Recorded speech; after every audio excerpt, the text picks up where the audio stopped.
Hey guys, it's time for a new lesson. We're going to start lesson 9.2 today. Lesson 9.2 is on solving quadratic equations by graphing. In a previous chapter, chapter 7, we worked on solving quadratic equations by factoring each of the quadratics and setting each of the factors equal to 0 and solving that way. That's something that we were doing right when the shutdown of the schools and going to distance learning all occurred. So anyways, we're going to learn a second approach to solving quadratic equations today. And I think you will appreciate that it's done by graphing, and I'm going to let you do this on a graphing calculator predominantly. So if you don't have a graphing calculator, I'm going to show you a lot today how to use a website called Desmos.com. I've shown you this in class, but in case you've forgotten what that website was, I want to show it to you. And I think even built into your homework assignment, they'll have a Desmos.com graphing calculator available for you. So with that, let's get started. Let's start even with a couple bell ringer questions to kind of tie in what we're doing today to what we've done in the past. We see right behind me here 4 practice problems where in theory we're really dealing with quadratic equations that are already factored for you, and we're solving by factoring. So let's take a look at it together. Okay, so in each of these 4 questions, they just ask you with the directions, solve the equation. All of these equations were quadratic equations, or would be quadratic equations if we were to distribute the factors here. This would make x squared minus 9x. Because it has an x squared term as its highest degree term, that's why it's a quadratic equation here. So, but the hard work has been done for us. They've already factored these, and so if you remember what we have here, this is just a recap, we have something times something, and it equals 0. In class, right before we broke for this whole social distancing and distance learning and all that stuff, I asked you a question. I asked you to think of 2 numbers, and I said, hey, that they can't be 0, and I want you to multiply them. And I then told you, I know something about every single one of your guys' products. It can't be 0. You see, the only way that we get 0 as a result of a multiplication is if one or both of these factors is 0 itself. And so that's what tells us, that's why our next step is to set each of our factors, x equal to 0 and or x minus 9 equal to 0. If either one of those is true, then that equation equals 0, or that expression, I should say, equals 0. So x equals 0, there's nothing for me to solve in that. That is a possibility of something x could be to make that equation true. But on this one, I actually have to do work to solve. I've got to isolate x, which has a subtract 9 attached to it. So to get rid of that, we add 9 to both sides, and we get x equals 9. So those are our 2 solutions. Those are 2 values of x that make that equation true. All of these other ones are just like this. If you notice on every single one of these 4 problems, we have something times something equal to 0. So we need to set each of the somethings equal to 0 and solve.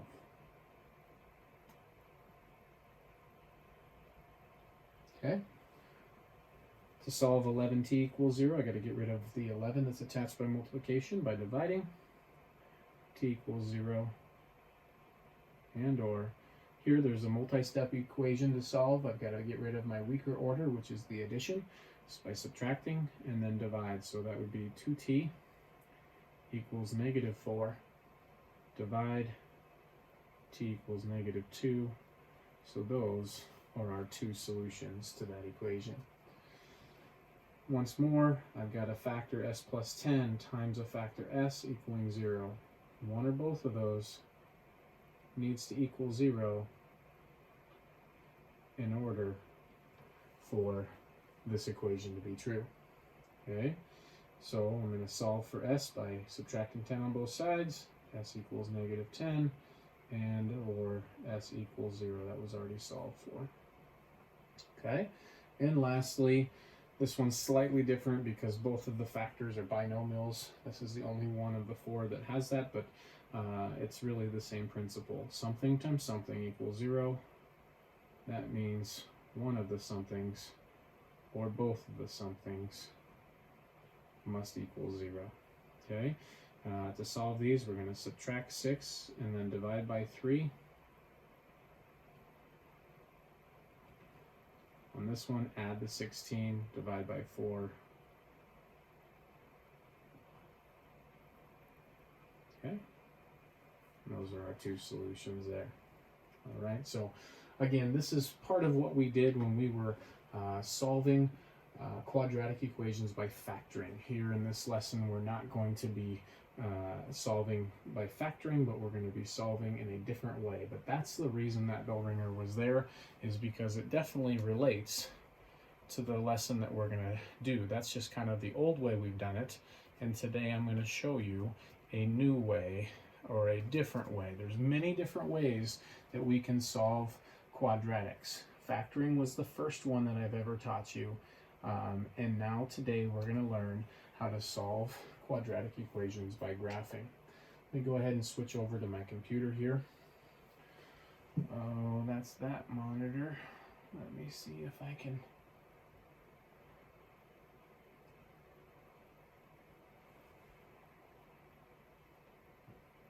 Let me see what's going on here.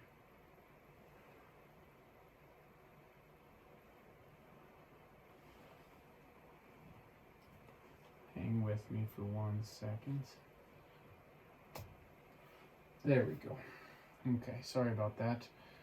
It's a different setup. This is the first time I've used the Smart Notebook software in doing this, and so that's why it was a little bit of a hang up.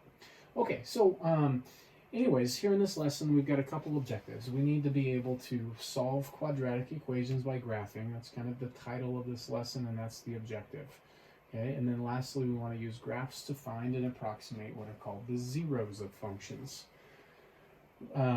So let's get after it. So in solving quadratic equations by graphing, first off, what is a quadratic equation? I think we've defined this before, but I'm going to define it again, and that's okay. It's a nonlinear equation. So linear equations, remember, were equations that can be in the form of ax plus b equals 0, or a linear function is y equals mx plus b, things like that. So, but this is a nonlinear function. It can be written in what's called standard form, ax squared plus bx plus c equals 0. Every quadratic equation can be written in that form. Now there's one requirement: a can't be 0. And it's not that it's illegal for a to be 0, it's just if a is 0, it's not a quadratic equation by definition. If a is 0, we actually have a linear equation. We don't have a quadratic, because the key characteristic of a quadratic equation is it's got to have an x squared or a b squared or a z squared or whatever the letter or variable of choice we want. It's got to have one of those, and that's got to be the highest degree term in the entire equation. Okay, it can't have an x cubed, in other words. We call that actually a cubic equation or a cubic function. It can't have an x to the 4th. That's a quartic function. So it's got to be something that can be in the form of ax squared plus bx plus c equals 0. Now, you notice what's not listed there. This is an important time to think about that. It doesn't say that b can't be 0. It doesn't say that c can't be 0. So realize that b and c, or b and or c, I should say, can be 0. Okay? As I've already mentioned, here they mention again, okay? In chapter 7, we've solved quadratic equations by factoring. Today, though, we're going to solve by graphing. So, for all of you that like following a very sequential set of steps, here is our steps. Okay, it says it right here, 3 steps, solving quadratic equations by graphing. Step 1, we're going to write our equation in that standard form we just defined for you. We need to sometimes rewrite each equation into ax squared plus bx plus c equals 0. Step 2, we're going to graph the function y equals ax squared plus bx plus c. And our solutions to that equation in step 3 are the x-intercepts. We're looking for the x-intercepts if there are any. Okay, again, keep in mind, what is an x-intercept? By definition, an x-intercept is a point at which the graph touches the x-axis, okay? Or it's the point where y is 0. Okay? Early on in our first semester, I shouldn't say early, midway through first semester, we talked about finding x-intercepts. Let y equal 0. Well, look, if we're graphing y equals ax squared plus bx plus c, but really we're trying to solve when it's equal to 0, that means 0 is right there in the place of y. That's why finding our x-intercepts is the same thing as solving this equation. Okay? So, what I like here in this last sentence, this is something easy to overlook. The solutions, also called roots, of this equation are the x-intercepts of the graph. You're going to hear really 4 terms in this lesson that are all synonymous. The solutions to the equation, the roots of the equation, the x-intercepts of the graph, and the zeros of the function. All 4 of those things are really synonymous. Okay? So I'd really want to make sure that you hear that very clearly. Those 4 things, you see any of those 4, they're really asking you to do the exact same thing. Okay? All right. Enough about this. Let's go ahead and try this for ourselves. Okay, so here is our first problem. We're asked to solve this equation by graphing. Okay, and so I realize that there are multiple ways of solving by graphing, and specifically using technology. One is a graphing calculator.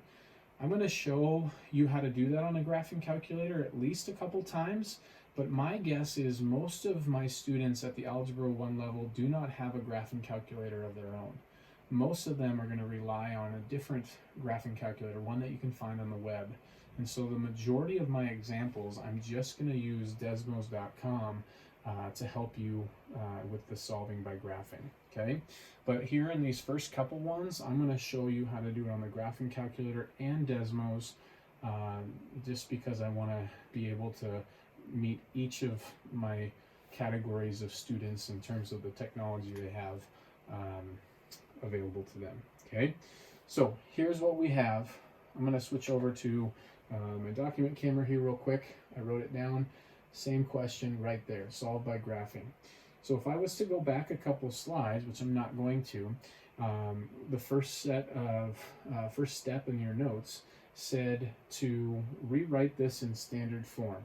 Okay, standard form, remember, was ax squared plus bx plus c equals 0.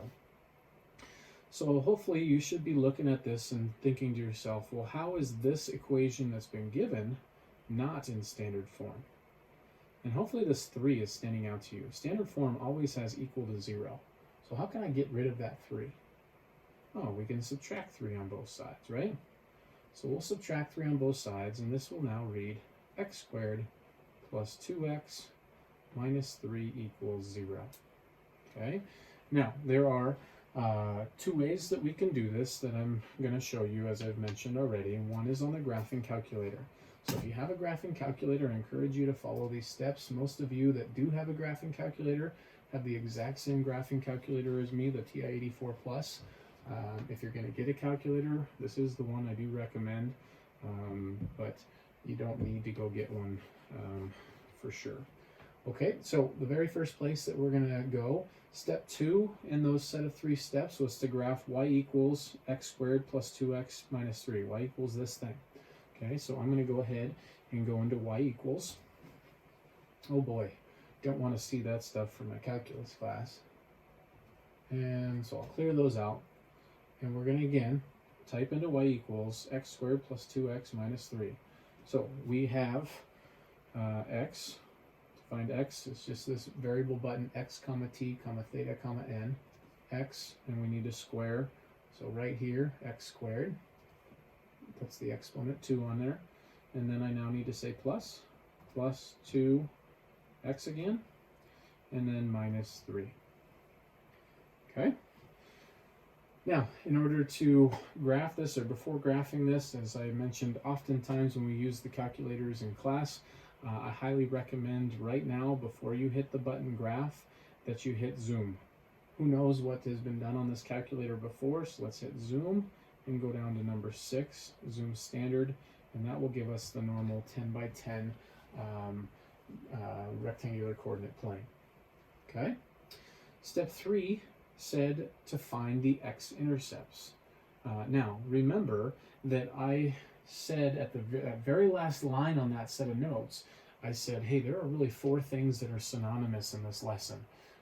Finding the solutions to the equation, finding the roots to the equation, finding the x-intercepts, and this thing called finding the zeros of the function, okay? And so that's where this is going to come into play. What we're looking for are these 2 points where the graph crosses the x-axis, okay? So to do that, we're going to go second, trace. We want to activate this feature called calc. We want the calculator to calculate something for me. So I already hit second, and now I'm going to hit trace. And there's something that I just mentioned that our calculator will calculate for us. And that is number 2, where it says 0. You see, the reason that a 0 of a function is the same thing is really we want to know what are the values when the function value is 0, when the output is 0, when y is 0, when f of x is 0. That's what a 0 is, which is the same thing as an x-intercept. So we're going to hit that. Now, just like our calculator has done in previous times, it's going to ask us 3 questions. There are, hopefully you would agree, 2 zeros, 2 x-intercepts, 2 solutions, 2 roots to this equation, and so we need to find both of them. So this first question asks left bound. I need to move my cursor left of where one of my zeros is. Roughly there is where my 0 is, so we're going to go left of it right there, and I'm going to hit enter. Then it changed the question to right bound. I'm going to move my cursor to the right of that 0 or that x-intercept, and I'm going to hit enter. And then it asks us to guess. The only reason we would need to guess is if there's more than one x-intercept or 0 in this window of 2 vertical lines. But there's only one right in between there. And so it doesn't matter what you guess, you can just hit enter. And it tells you that you have a 0 of x equals -3. X equals -3. There's one of my solutions. There's one of my x-intercepts. There's one of my roots. There's one of my zeros. Again, all 4 of those terms are synonymous. Okay, but we have another solution. We need to find that one. So we're just going to repeat this process one more time. So second calc, arrow down to 0. I'm going to choose a left bound that's a little bit closer. So I'm still left right there of that other 0. And I'll hit enter. And now right bound, I'm moving my cursor to the right. I'm going to hit enter. And then it asks me to guess. Again, between those vertical lines, there is only one x-intercept, so I don't have to worry about guessing. I can just hit enter. And it tells me 0, x equals 1.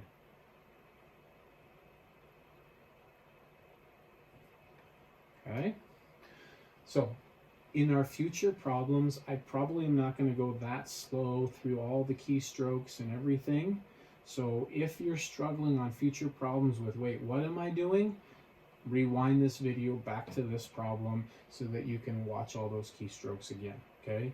Just for the sake of time and not wanting this to be an hour-long video, I'm only going to do that depth on all of the keystrokes on this one problem, okay? So those are our 2 solutions. Now, how would you do this if you don't have a graphing calculator? Okay, that's actually fine, and in fact, think you're going to find that you'd rather not have the graphing calculator, that it's actually easier on this website called Desmos.com. So let me write that down, because it could be hard to understand maybe what I'm saying. Desmos.com. That website is a phenomenal resource, completely free for you to use. It can do a lot of really cool things. So I'm going to switch on over back to my computer, and we're going to go take a visit to this Desmos.com. So let me open the internet browser tab, and I'm just going to type in here Desmos, and it's already even come up as a suggestion. Desmos.com. When you go to Desmos.com, this is what it looks like, and you can go right here to just start graphing. Okay, so your y equals is right here where the cursor is blinking. This is your y equals. You don't even actually, I don't think, have to say y equals. And in fact, yeah, you don't have to say y equals, but you would do the exact same thing, excuse me, that we did at the start. You would still put your equation in standard form like we did, and then you would type it in here. So our equation, x squared. Now, there's a bunch of shortcut features in order to type math in. For x squared, you can do x, and then you can do the caret symbol, which is the shift 6 on a keyboard, and that lets you put in an exponent for squared, and then arrow off so that you're not up in the exponent spot. You see the difference there? Now, the other option is, if you don't like that, after typing x, down here in this lower left corner, you see this keyboard. If you click on that keyboard, you're going to find right there is a button for squared. So x squared. Okay, and it's going to graph in real time what you have. Well, right now it's not x squared. It's really, we're supposed to be graphing, if you were to go back in the video, x squared plus 2x minus 3. So plus, so I'll use the keyboard, plus 2x, 2, and they've even got x, and then minus 3. Minus 3. Okay, so that is the exact same graph that we had. I'm going to close this keyboard so that it doesn't block our view. It's the exact same graph we did on the graphing calculator. But again, in order to solve this, we were really solving x squared plus 2x minus 3 equals 0. We're looking for the zeros, the x-intercepts, the solutions, the roots. Those are these. And Desmos is so cool that it even automatically puts little gray dots at those key features, those key points. So I can just either hover over and I can see that there's my solution, negative 3, 0, so negative 3 and 1. Or you can click on them and it will more highlight those as negative 3 and 1. And those are the exact same two solutions we came up with on our calculator. Okay, so Desmos, I feel like, is a lot faster for you finding your zeros. Okay, so that's how you would solve that equation by graphing on Desmos. All right, let's get back to our lesson and we'll practice another one of these. So I highly recommend, especially as we get into some more of these, that you pause the video, you try it on your own, and then you play the video to see, am I getting this correct? All right, I'm going to go ahead and pull the first and the second one there. I'm not going to bother with the third one. I think that you're going to find, especially with us videoing this, that I don't need to probably go over as many examples. You have the feature and the ability to pause and rewind and all of that at your fingertips. So we're going to do those first two. I'm going to go ahead and switch back over to my document camera that's asking us, and we're asking these problems to solve the equation by graphing and then check your solutions. We'll talk about checking our solutions on this one if I remember.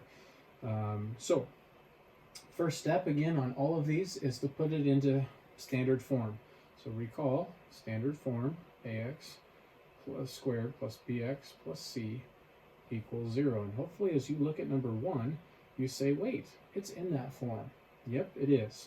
That's good news. So then we move on to step 2, which is graph this part. Graph the non-zero side. Y equals the non-zero side. So once again, I'm going to do this once on the graphing, I'm going to do this once on the graphing calculator for you once more. Y equals, hey, since I already have a lot of these things typed in, I've already got an x squared, I just need this now to be a minus. So I'm going to put minus x, so not 2x, so I'm going to delete the 2, and minus, not 3, but 2 this time. Okay, and then I've already adjusted my window on the last problem, so now I'm just going to hit graph. And there's that U shape, which we call a parabola. That's the shape always of a quadratic equation. It's always going to be U-shaped, so that's a helpful thing for you to know. And now we need to find its zeros, its solutions, its roots, its x-intercepts. Now we can kind of eyeball and take a guess as to what we think they are. But realize that if I think it's negative 1 and 2, but it's really negative 0.9999999 and 2.00000000001, my eyeball's not going to be able to tell that. Okay? So that's the reason to continue through here and test your actual, have the calculator actually calculate these. So once again, second calc, 0. You notice I'm going a little bit faster. Left bound, I'm going left of that one, hitting enter. Right bound, I'm going to the right of that one, hitting enter. Guess, I don't need to guess because there's only one in between, and I get x equals negative 1. Okay, so let me rewrite that. X equals negative 1. All right, let's go find the other one. Second calc, and number 2 for the 0. And left bound, I'm left of that other one. Right bound, I'm now right of that other one. Guess, I don't need to, there's only one in between. Indeed, my guessing at the start would have been correct. Okay, negative 1 and 2. So when they say check your solutions, here's what we can do. Again, one of the beautiful things about mathematics is I don't have to just leave this problem and go, I think I did it right. You can know confidently, yes, you did it right. Let's substitute both of these back in individually. So let's start with the negative 1. Negative 1 is a quantity squared minus negative 1 minus 2. We want to check, does that equal 0? What do you get when you square negative 1? When you times negative 1 by itself? 1. Minus a negative, what does that make? Big fat plus. Another 1 minus 2. What's 1 plus 1? 2. What's 2 minus 2? 0. Does that equal 0? Yes, it does. So we just learned that one for sure is a solution. Okay? X equals 2. Let's check that one. 2 squared minus 2 minus 2. Does that equal 0? Well, what's 2 squared? 4. Minus 2 is 2. Minus another 2 is 0. Yes. Both of those are solutions. Okay? So, once again, I could do that on Desmos. I think I'm just going to do the next one on Desmos and not double check and do the same question twice, one on each. So let's, at this point, I think for all of the other ones I'm going to do on Desmos, but they could be done on the graphing calculator. Again, I'm just catering to, I know that the majority of my students don't have one of these available to themselves, and that's okay. So let's use the resource that is available. All right, so here's this next one. X squared plus 7x equals negative 10. Step 1 says to put it into standard form. Do I have work to do? Yes. We need to get rid of this negative 10. I need to get this to be equal to 0. Well, what gets rid of this negative 10? Adding 10 to both sides. Okay, so you get x squared plus 7x plus 10 equals 0. And now I'm ready to go ahead and graph y equals this left side. We're going to go to our graphing calculator, and I'm going to graph y equals x squared plus 7x plus 10. Actually, not the graphing calculator, but we're going to go to the Desmos. Okay, so I'm going to go back over to this here and switch back to my Desmos calculator, and we're going to change this to not x squared plus 2x. We want x squared plus 7x. So I'm going to go back here, and I'm going to go backspace 7, and then plus 10. I don't want this minus 3. I want a plus 10, so plus 10. X squared plus 7x plus 10 is what we are graphing. And how many zeros, how many x-intercepts, how many solutions do we have? 2. Okay, there's 2, one right here, one right here, and I just clicked on them, and it tells me now. That's telling me the whole ordered pair, okay? But a y coordinate really is not a solution. We're not looking for a y. In our original equation, there was no such y present, okay? We put in a y in order to graph this left side of the equation like we did right here, Okay, but we don't need anything to do with a y. We know y is 0 in every x-intercept. Okay, so all I'm interested in is it appears x equals -5 and x equals -2. Okay, so we'll switch right on back here. And once more, probably for the last time, I'm going to go ahead and check. I got to square the quantity -5, add 7 times -5. I'm going back to the original equation. That's where we always should be checking, is in our original equation. That's what I want to know. Does -5 quantity squared plus 7 times -5, does that make -10? Well, what's -5 times itself? 25. 7 times -5 minus 35. Does that equal -10? Yes, that's a solution. Let's check -2. -2 quantity squared plus 7 times -2. Does that equal -10? Quantity -2 times itself, 4. 7 times -2, -14. Does 4 minus 14 make -10? Yes, it does. So that's a solution as well. Okay? So that ultimately is what it requires in order for us to solve by graphing. Now, we could in theory graph these things by hand. I just feel like at this, especially at this stage where we're doing distance learning, it's easiest for me to teach you this via the technology. We also have, we live in a technological age where we have this technology available to us. So let's go ahead and teach you how to use it appropriately. Okay, so those are our solutions on those two questions. Let me switch back on over to our lesson. I think we're getting the hang of it, but I think we're going to see something slightly different occur on a couple of these problems that I wanted to make sure that you see as well. So here's our, oops, I thought I switched back over.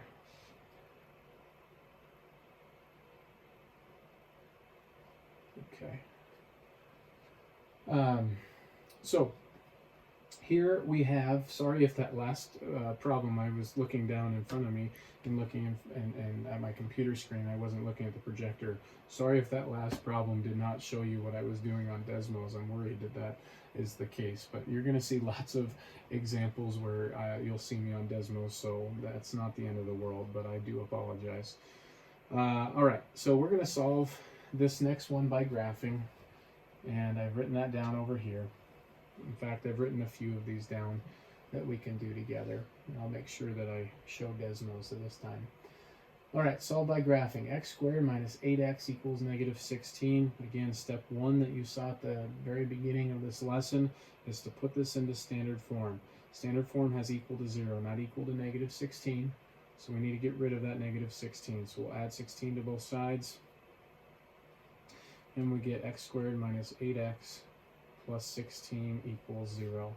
We're going to go ahead and head to Desmos, and we're going to plug in this left side of our equation and look for the zeros, the x-intercepts, the roots, the solutions. So let me switch over to Desmos here.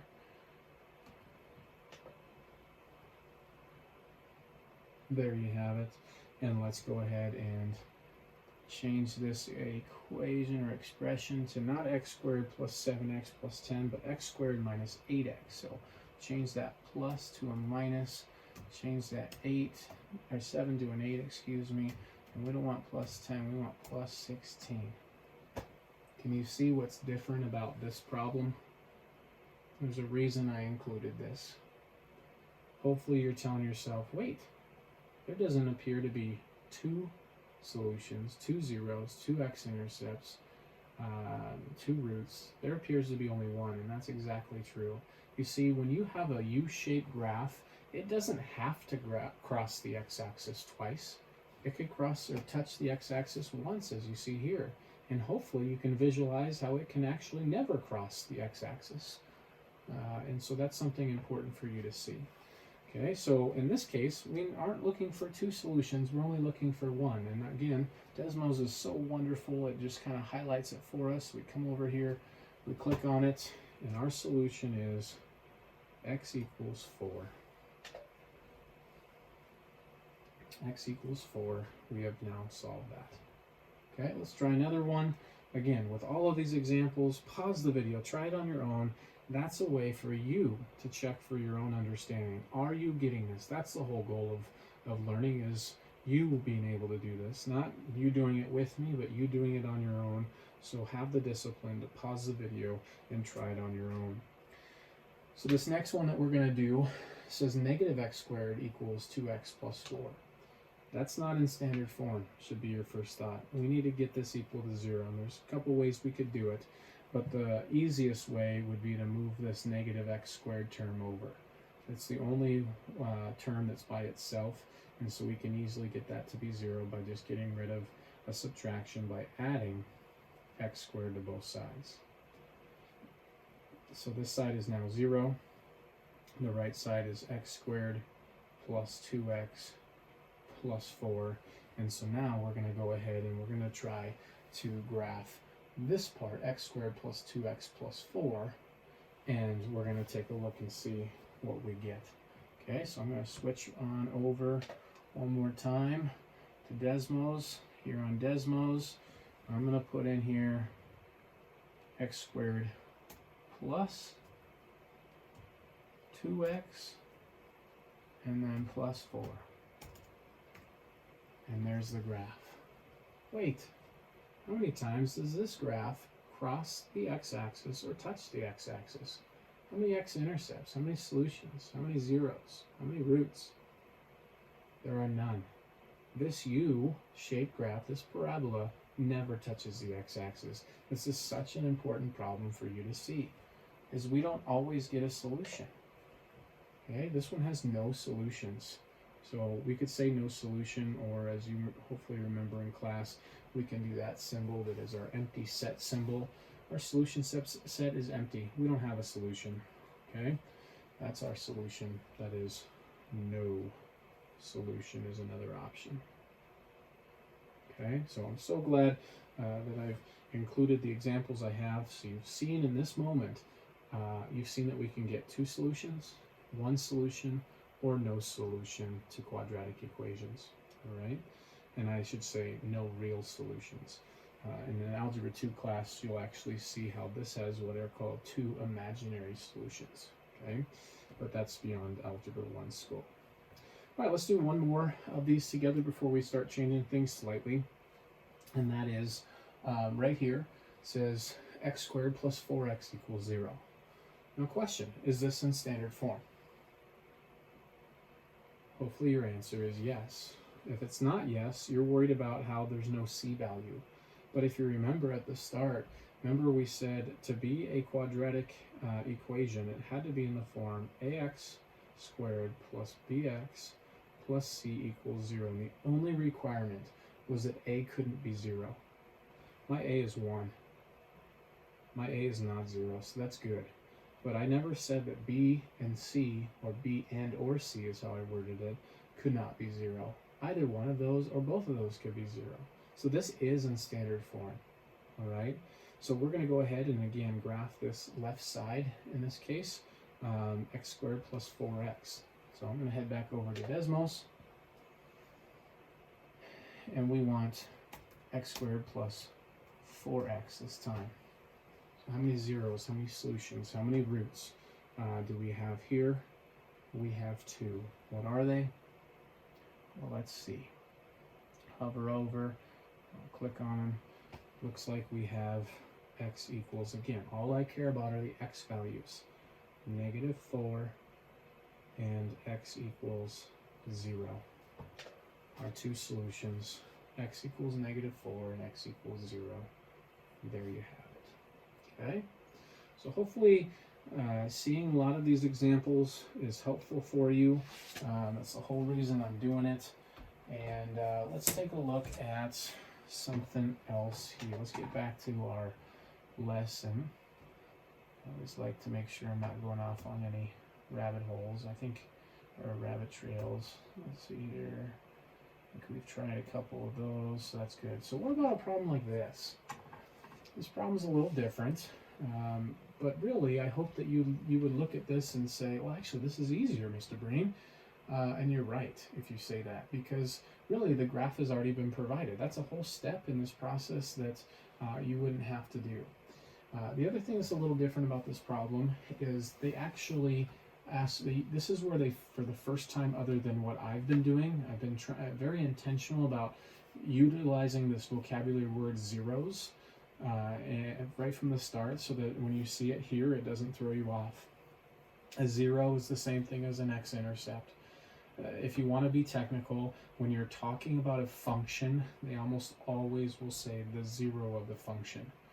Okay, because what they're wanting you to do is put 0 in for the function value, 0 in for f. Okay, so if I put 0 right here, it would start to look a little bit like what we have seen before. Another thing that's different about this problem is this is not a parabola. Okay,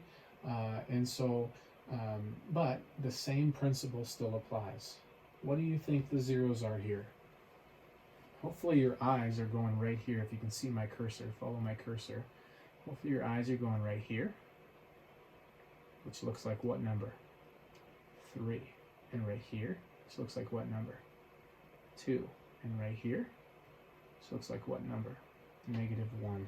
So it looks like our solutions to that problem, that graph, the zeros of that function are -1, 2, and 3. Now, as a fun connection here, I wasn't planning on doing this, but we're going to do it real fast here. I like to connect some of the brain waves here. All right.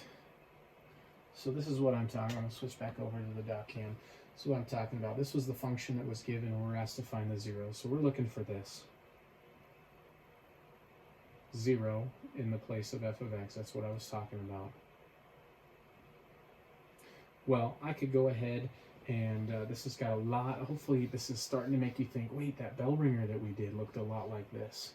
You're right, and we're going to do something right along those lines. But before we do that, let's factor this. This can be factored.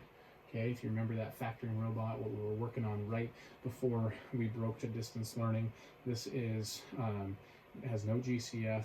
The leading coefficient, count our terms, there's 3 of them. Our leading coefficient's 1. We don't have a perfect square trinomial, so when the leading coefficient was 1, we just made that little t-table.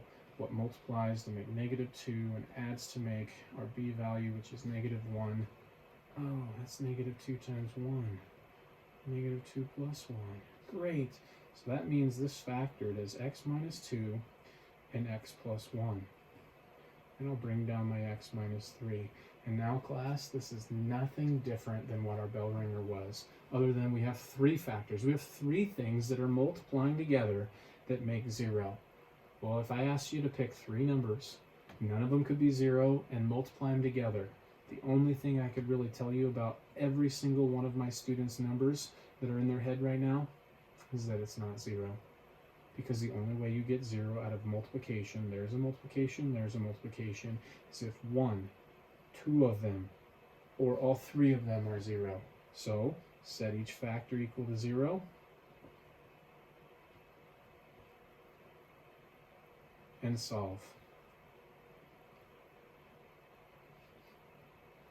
Did those answers sound familiar? 3, 2, and -1. Let's look. 3, 2, and -1. Okay, so that's that connection of why that bell ringer was important to us today, is to be able to tie that in a situation like that. All right, I think we've got time for maybe 1 or 2 more problems. Here's another one that's similar to what we were doing, but I hope that you notice this is slightly different. Okay, slightly different. This problem says f of x is x squared plus 4x plus 1, and the graph is shown. Here they're asked to approximate the zeros of the function to the nearest tenth. So back to elementary school, tenth, okay, is 1 place after our decimal place. Now, we could do our best guessing from looking at this, right? If you look at where the x-intercepts or the zeros of this function are, we might be able to come pretty close in a guess, but okay, so maybe I think this is negative 0.3, but maybe it's negative 0.2 or negative 0.4. It's really hard to tell. This one, negative 3.8 maybe would be my best guess, but maybe it's negative 3.7. It's so hard to tell. So what I would recommend, where they're asking you to approximate, even though it's an approximate, but it's to the nearest tenth, that's pretty accurate when we're down to the 10th place. And so I would encourage us to go to our calculator or go to Desmos on this. Okay, so let me switch on over. Here was that original problem. We're asked to find the zeros. So again, when it's the zeros of a function, we go and we put 0 in the function value place. 0 equals x squared plus 4x plus 1. We're going to go to Desmos. Let's see if Desmos will give us accurate down to 1 decimal place. Okay, so let me switch on over to Desmos.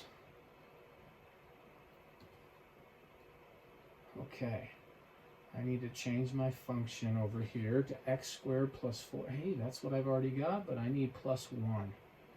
Plus 1. Okay, so this is the exact same graph that we saw in the graph that was already generated for us. And let's go and see what it tells us now. It appears the default setting on Desmos is to have our zeros or x-intercepts accurate to 3 decimal places. That's not the tenths place, excuse me. That's not the hundredths place. That's the thousandths place. So Desmos is accurate to the thousandths decimal place, and there may be even a feature in here to have it be more sensitive than that. I haven't played around with that feature. Okay, but it appears that we have 2 solutions.